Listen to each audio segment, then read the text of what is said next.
What's up, guys? Sunhard here.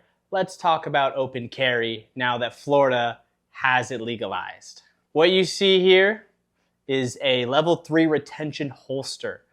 In my opinion, this is the bare minimum type of holster you should be running if you are going to do any type of open carry with a pistol. I will say, first off, I'm not an advocate for open carry in cities. I think you should be concealed carrying because that element of surprise is extremely important in a self-defense situation.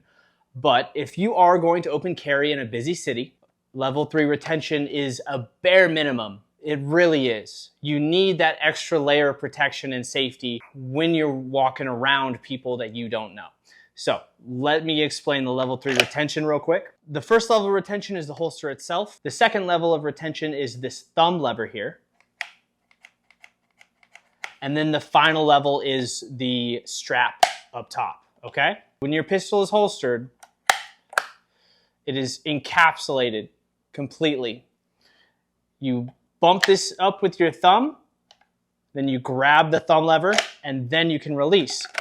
If there was somebody trying to take this from you off your hip in public while you're open carrying, it is going to be extremely difficult for them to get this quickly. First off, they'd have to know where the levers are and where the strap is and what to press specifically to get this out. Now, I can do this quickly simply because I know how to work this holster. But the average person is not going to understand how to open this. The average bad guy or criminal probably is not going to be super aware on how to work this. I have heard one too many reports of people open carrying, now that it's legal in Florida, with level 1 holsters, meaning the only retention that it has is the holster itself. So there's no levers involved, there's no straps. It's just pull in, pull out. And that is extremely dangerous when you have people around you that you don't know their motives. So bare minimum, if you are going to open carry in the city, level 3 retention holster. This is from a company called Safariland. They are the cream of the crop when it comes to custom modified holsters. There's other companies too that are in a similar vein that make custom holsters that are level 3 retention. But Safariland is what I'd recommend checking out if you're going to do something like this. Just a disclaimer too, this is a AXG Legion P320. I am not running this, despite me really liking the feel of the metal frame and the quality overall, but it uses the same FCU as all the mass-produced P320s. So my main is a Canic TTI Combat right now, and I use it with the P320 holster from Safariland, but the barrel lengths are different, so this is a great fit.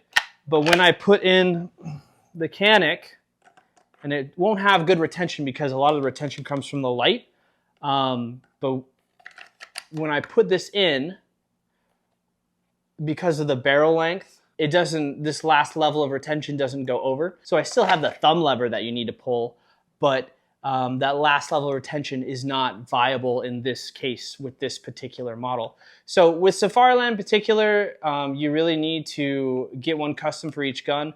Safariland currently doesn't have a dedicated holster for the TTI Combats. So I think in the long run, what I'll have to do, because I do want to stick with Safariland, I love Safariland. It's really like the best holster you can get. I'm going to end up getting a Walther PDP holster because they have very similar dimensions with the TTI Combat and the PDP. But for now, when I'm just running range stuff, I can get up to a level 2 retention on my Canic. So let's put the light real quick on the Canic here and show that it's a decent fit inside of this P320 holster. And I did get lucky. Not a lot of pistols are interchangeable for the Safariland holsters because they're so customly molded. Mine just happened to be a really good fit except for the last level of retention. So this is what we get when we put in the Canic. Super good retention up to level 2. Once you try to push that final strap up, as you can see, it just doesn't clear the back of the barrel. So for what I use this for, which is mostly just range time, it's not an issue. I wouldn't open carry with this in a public setting. I wouldn't open carry in a public setting anywhere. I say public carry for the boonies, for the outdoors. Concealed carry 100% if you're doing stuff in the city. You really need that element of surprise if you end up being caught in a hot zone. Please get a level 3 retention holster if you're gonna open carry. You really want that peace of mind having something like this with all its safety features. Something you should be aware of too is criminals will see this on your person and they're not gonna be deterred. They're just gonna be thinking, oh, this is the first obstacle that I have to take care of. So be safe. Please look into level 3 retention holsters if you're gonna open carry anywhere in the city. But keep in mind, not everybody's gonna be comfortable with you doing that. And safety first, so level 3. Also, most private companies aren't gonna be cool with you rocking open carry inside of their establishments anyway. So it's still limited to where you could bring stuff like this. I mean, you could walk around public, you can go into a gas station, but just conceal, you know? Save the open carry for the outdoors and the boonies, all right? That's my take. Sunheart out. Have a good one.